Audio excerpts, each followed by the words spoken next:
Kalau tidak bisa bersaing dengan orang soleh dalam memperbanyak amal, maka bersainglah dengan para pendosa dalam memperbaiki diri.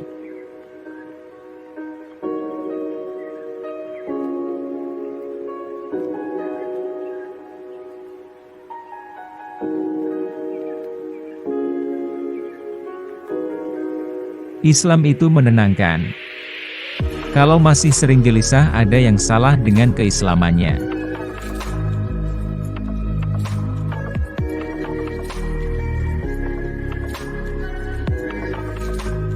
Jika yang kita dengar adalah nasihat, maka jangan lihat siapa yang mengucapkan, tapi dengarlah apa yang diucapkan. Namun jika menyangkut suatu pemikiran atau pendapat, lihatlah dulu siapa yang mengucapkan, baru dengar apa yang dia ucapkan.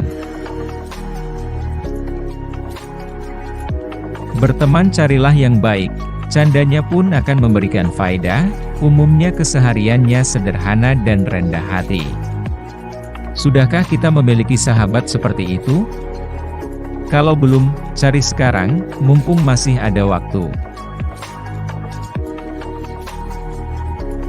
Jika umat Islam seluruhnya dekat dengan Al-Quran, maka turun rahmat kebaikan dari Allah Subhanahu wa Ta'ala dan negeri ini akan menjadi baik.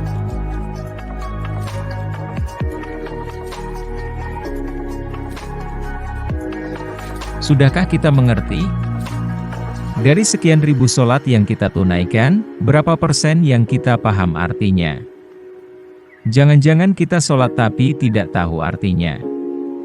Bagaimana bisa khusyuk kalau kita tidak mengerti apa yang kita lakukan?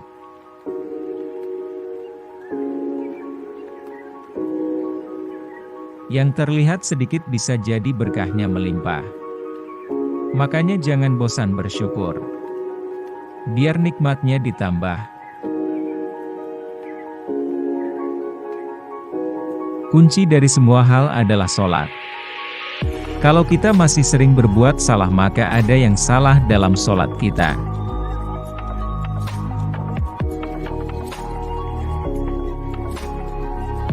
Nabi yang sudah jelas surga saja bangun malam untuk tahajud hingga bengkak-bengkak. Ada sementara yang surganya tidak jelas, amalan berantakan, hisabnya menegangkan namun masih merasa aman dengan amalnya.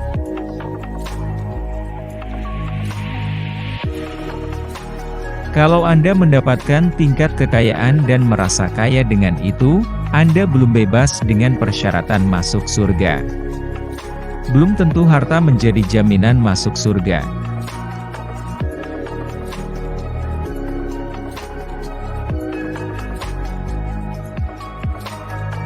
Cara sholat khusyuk. Kenakan pakaian terbaik, perbaiki wudhu yang benar. Hadirkan perasaan seperti sholat kita yang terakhir. Seorang wanita jika kesehariannya terbiasa mengamalkan sholat fardu, sholat sunnah, puasa, baca Al-Quran. Jika tiba masa haid, dan tidak bisa mengerjakan kebiasaan kesehariannya, kabar gembiranya Anda tetap mendapatkan pahalanya selama masa haid.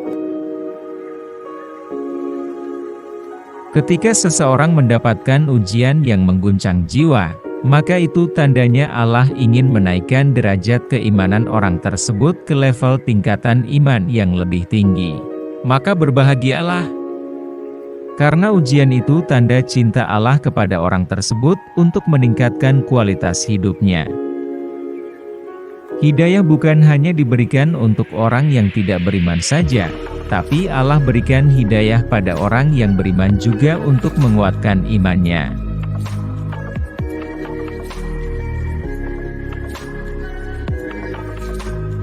Kalau pengetahuan Anda mau ditambah oleh Allah, mudah dalam belajar, kuat dalam ingatan.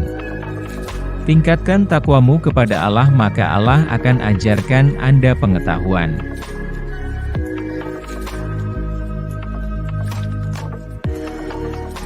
Allah sentiasa makbulkan doa kita.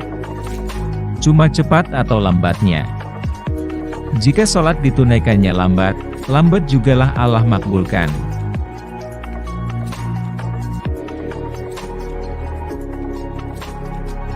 Lawan dari kaya adalah cukup, bukan miskin. Jadi sebetulnya ketika Allah menciptakan kita, rizki kita cukup, tidak ada yang miskin. Yang menjadikan kita miskin itu perasaan kita yang tidak pernah cukup. Dan bahwasanya Dia yang memberikan kekayaan dan memberi kecukupan.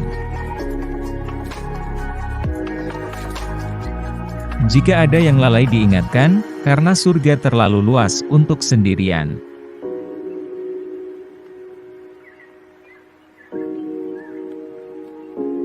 Jaminan Allah bagi orang yang sholat tahajud. Disukseskan karir, dimudahkan pekerjaan. Dibimbing mengawali aktivitas. Diberikan solusi terbaik ketika terkena masalah. Ditolong Allah tanpa perantara. Tidak ada status apapun di dunia yang memengaruhi seseorang masuk surga. Syarat masuk surga bukan harta dan kedudukan, tetapi adalah keimanan dan amal saleh.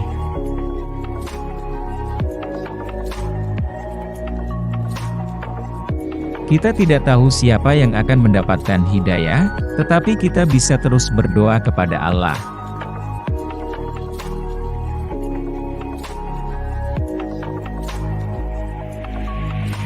Mencaci itu tidak akan menambah kemuliaanmu, dan tidak pula membuat yang kau caci berkurang keburukannya.